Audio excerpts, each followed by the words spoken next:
Okay, this video is going to be just to show the worksheet and how to fill it out, and it's going to talk a little bit about following the script.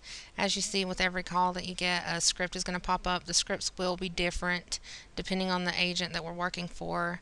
What you want to do is always make sure that you are reading the script that pops up on your dialer with every call, so that you're saying the right thing, and when you get down to the lead business that you're getting the right ages and whatnot. So once you've already given your pitch and the person has agreed to the call, what you're going to do is go ahead and say, just got to let you know again, my name is Angie, or whatever your name is, and the remainder of this quick call is recorded just so I don't forget to write something down.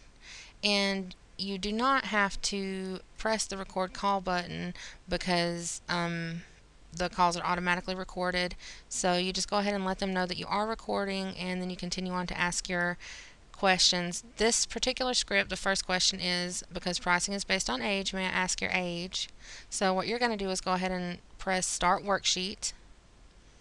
And what I do for myself is I keep my dialer about this size, and I pull my worksheet over beside my dialer and make it a little bit smaller so that I can scroll down as I go and correspond the questions on the worksheet to the questions in the dialer. So may I ask your age? And this agent has to be between 50 and 80. So let's just say that the person is 53. So we're just going to type in 53, and then we're going to hit next. And then you say there are 2 discounts on the senior life plans, and you ask the question, have you had any heart attacks or strokes or cancer? And if they say no, that's good. If they have had any of those conditions, you want to ask how long. And let's say they had a heart attack and a stroke. You're going to open up this little drop down menu, and you're going to select heart attack, and then you're going to press the control key on your keyboard and hold it in, and you can select stroke as well. So if you hold in that control key, you'll be able to select 2 conditions if they have 2. And in this instance, they're going to have diabetes as well. So we're going to continue to hold the control key and select diabetes. So they've had a heart attack, a stroke, and diabetes. So what you're going to do is say, okay, how long ago was your heart attack? And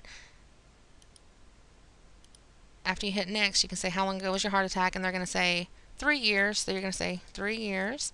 And that's okay, because on this particular campaign, it has to be 2 years. So it's been 3, so you can put 3 so they still qualify.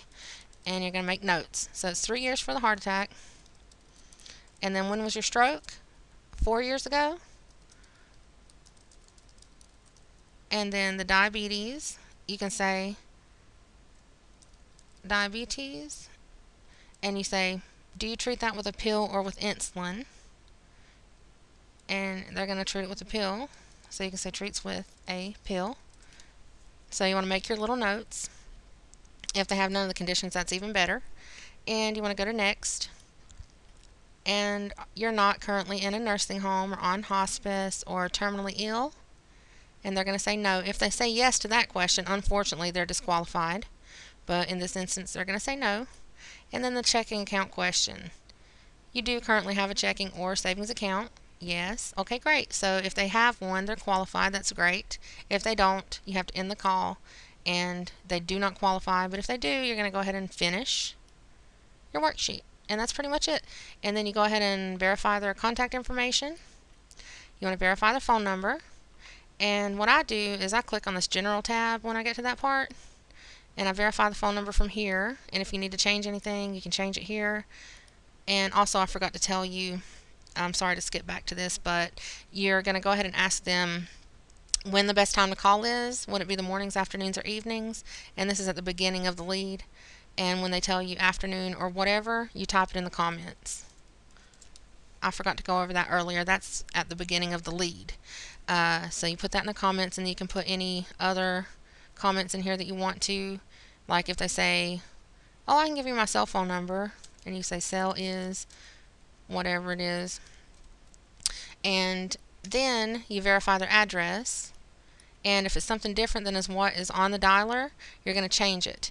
So her address is going to be 123 or 1223 wherever Lane, you change it there if it's not correct.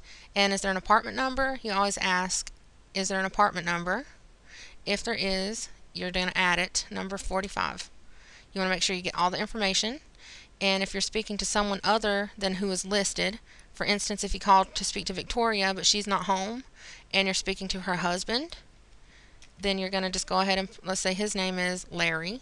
You're going to add it, Larry and Victoria. You just add any information that you need to add. And after you filled out the worksheet and edited your information, you simply go to the dispositions and you enter in good lead. I'm not going to do it now because it'll send the lead to my account and I don't want that to happen, but you do say good lead if it is a lead. Now I have a document that goes over the dispositions, so I'm not going to go into that on this video because I don't want to make it too long, but that's pretty much the gist of how to work the worksheet, and good luck. Thank you.